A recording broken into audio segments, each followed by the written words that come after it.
What's up, guys? This week's video is about coaching. What is good coaching? How do you know you're in a good coaching relationship? When is it time to look for a new coach? Hopefully by the end of this, you have answers to all those questions. My name is Jared Alderman. I'm a performance coach. Let's dive in. So first, I want to highlight a big misconception about what coaching is. In my view, coaching is not a transfer of information. It is not one person taking their expertise and giving it to another person.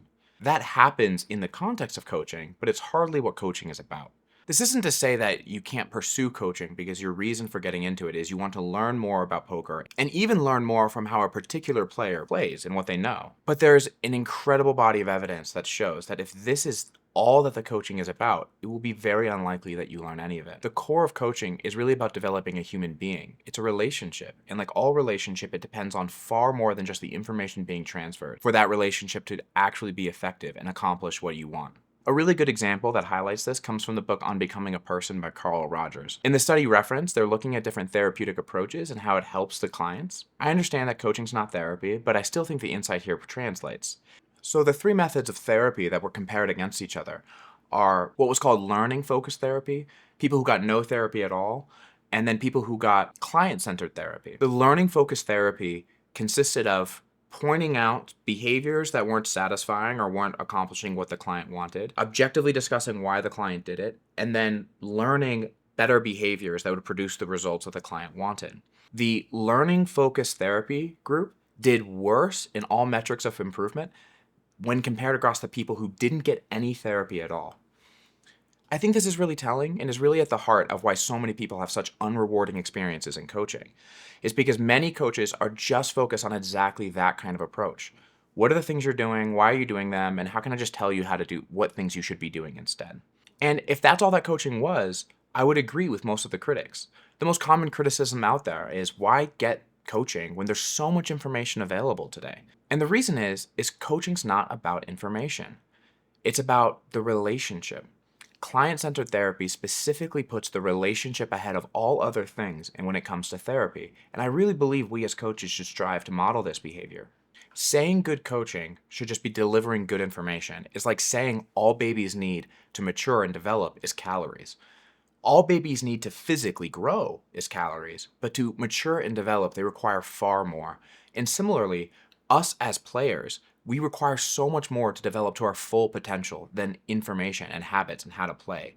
As social creatures, all of our development is deeply anchored to relationships, to existing in relationships that put our information into a greater context, into greater meaning, and that is more rewarding than merely information on a screen. So what are the hallmarks, then, of client-centered therapy, or what I would call client-centered coaching? There are three things. 1, unconditional positive regard. 2, empathy. 3, congruence. Carl Rogers calls these the three most important things for any helpful relationship, which, as a coach, that's exactly what I want to be, a helpful relationship. And what I have found in my coaching is it matters far less the things I say than how I say it and who I am. So let's jump into each of these. 1, unconditional positive regard.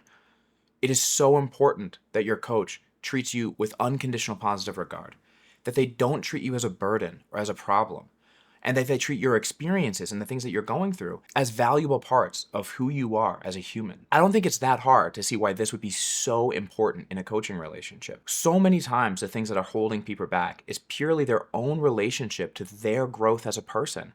If they could be allowed to feel positively about every part of their growth, obviously they're going to grow more. The second one, empathy.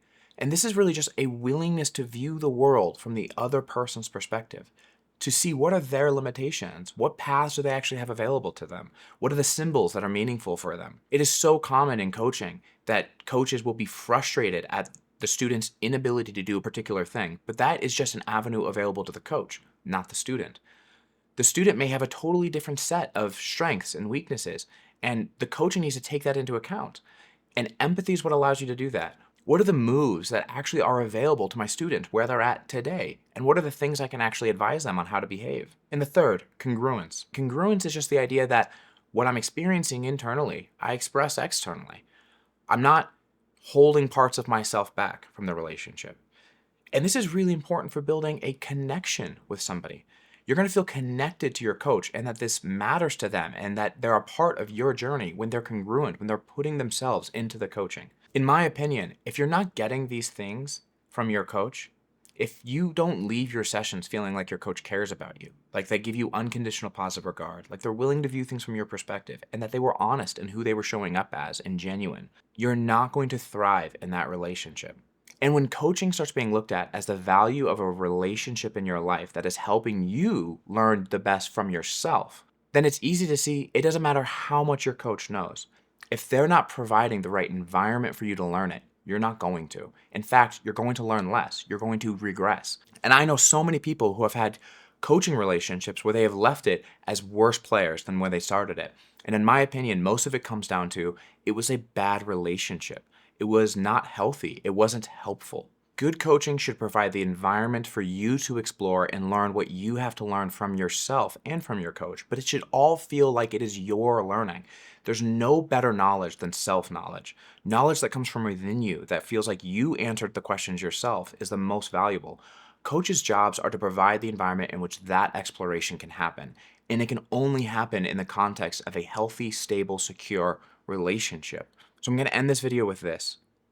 If you have coaching and you're paying a lot for it and it's just about information, you're wasting your money. If you've never gotten coaching because you feel it's not useful because there's so much information available, you're not reaching your full potential. There's nothing more valuable to you as a person than having someone in your life whose job it is to show up with unconditional positive regard, with empathy, and with congruence, and then to use that relationship to help you accomplish your goals. Thank you guys so much for listening, and I really hope this helped demystify what is good coaching and help you make a better choice about whether or not you should pursue coaching in your life.